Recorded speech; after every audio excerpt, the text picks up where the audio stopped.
76쪽 보시면 이제 뭐 석탑들, 뭐 이런 장엄한 탑들이 나옵니다. 그러면 이런 탑 가장 기본이 되는 우리나라 탑을 말씀을 드리면 석가탑입니다. 석가탑. 석가탑 형태가 우리가 볼 수 있는 가장 많은 겁니다. 3층으로 돼서 돌로 된 기본 집 모양입니다. 전각 모양 3층 누각 형태라고 보시면 됩니다. 그러니까 법주사 팔상정 같은 게 3층으로 되어 있다라고 생각하시면 돼요.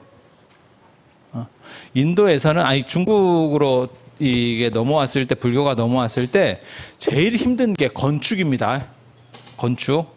사리, 불상, 그 다음에 경전 이런 거는 가지고 오기가 쉬워요. 옮겨오기가 쉬워요. 사리는 조그마하니까 가지고 오기가 쉬울 거고, 경전도 그냥 조그마하니까 뭐 전체를 다 막 가지고 오고 이러진 않지만 자기가 좋아하는 경전들을 가지고 오는 거는 별로 어렵지 않잖아요. 불상은 어떻게 모셔올까요? 현장 스님의 이야기나 이런 걸 보면 알 수 있어요.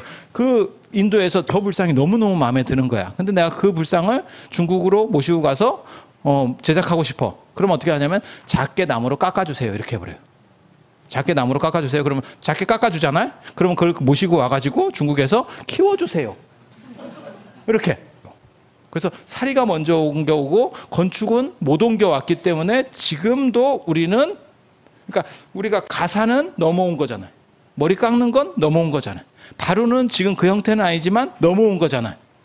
건축은 100% 우리 거지. 건축은 100% 우리 거잖아. 그죠? 한 개도 못 넘어왔잖아. 그럼 중국에는 인도식 건축이 있느냐? 없죠. 없죠. 그래서 건축은 넘어오기가 굉장히 어려워요. 건축은 넘어오기가 굉장히 어려워요. 그 덕분에 무슨 일이 벌어지냐면 중국에서 내수에 의존할 수밖에 없어요. 그러니까 사리가 먼저 넘어오고 건축은 안 넘어오는 거예요. 그러니까 이 사리를 어디다 모시지? 라고 하는 문제가 벌어진 거예요. 그때 중국에서 명당 건축이라고 있습니다. 명당 건축. 지금은 명당 하면 뭐 좋은 자리 이렇게 생각하지만 예전에는 명당 건축이라고 하는 거는 아주 좋은 건물을 지칭할 때도 있었습니다. 그래서 명당 건축이라고 하는 거는 다층으로 된 누각 형태의 높은 그런 건물의 최상급 건물입니다.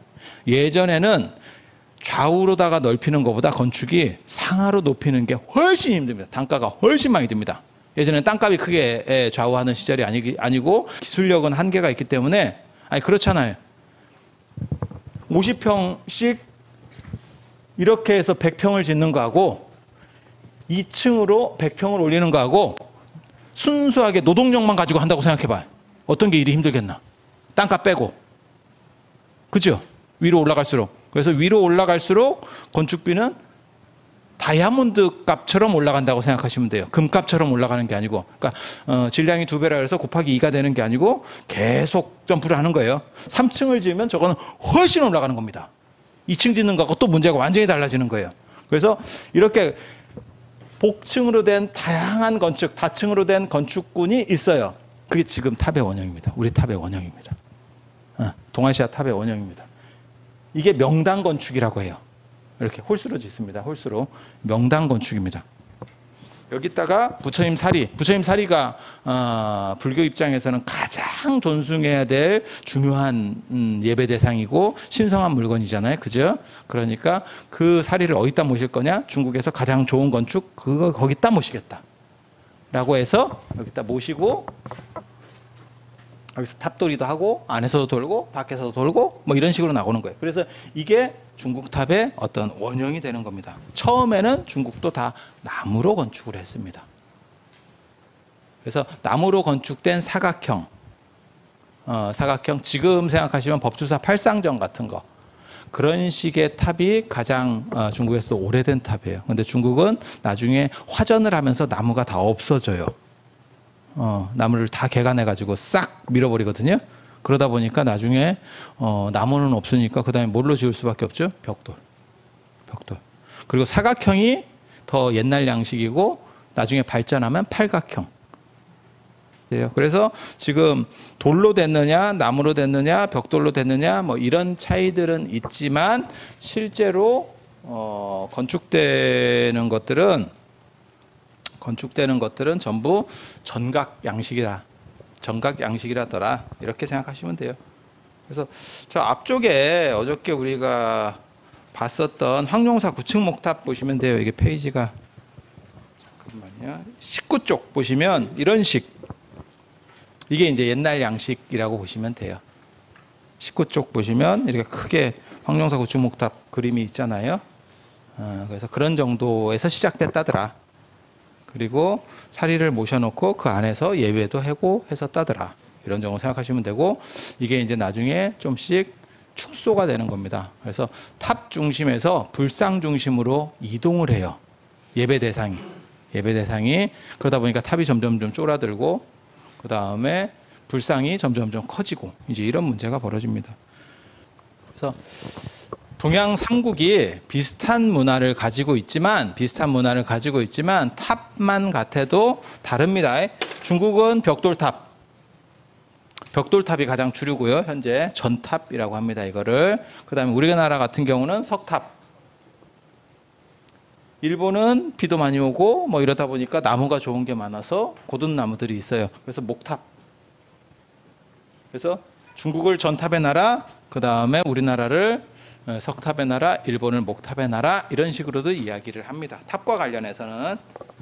그래서 그렇게 생각하시면 되고, 약간의 양식적인 차이들은 있는데 이게 다 전각에서 시작됐다라고 하는 거. 그래서 돌로 만들다 보니까 단순화된 거지 원래는 집 모양이다라고 하는 거 정도 이해하시면 됩니다. 그리고 탑에 짝수가 있느냐 이러는데, 그건 뭐 기본적으로는 원래 홀수입니다. 짝수탑은 특수한 경우 외에는 존재하지 않습니다. 그래서 기본적인 거는 세로는 홀수, 가로는 짝수입니다.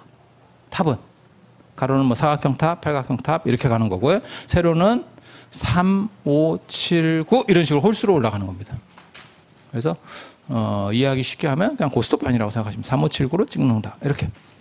그래서 그게 기수우수라고 하는 겁니다. 홀수와 짝수. 그리고 홀수를 더 중요시해요. 홀수를. 그래서 종교, 정신, 하늘, 그 다음에 남자, 양기 이런 거랑 관련된 거는 전부 홀수입니다.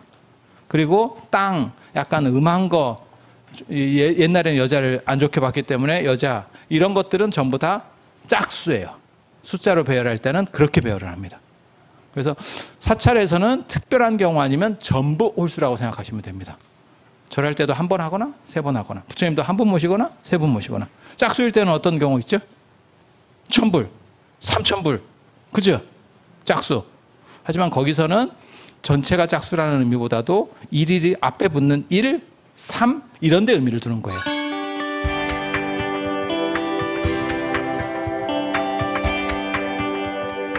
늦은 시간까지 들어주시느라고 감사합니다. 자, 고맙습니다.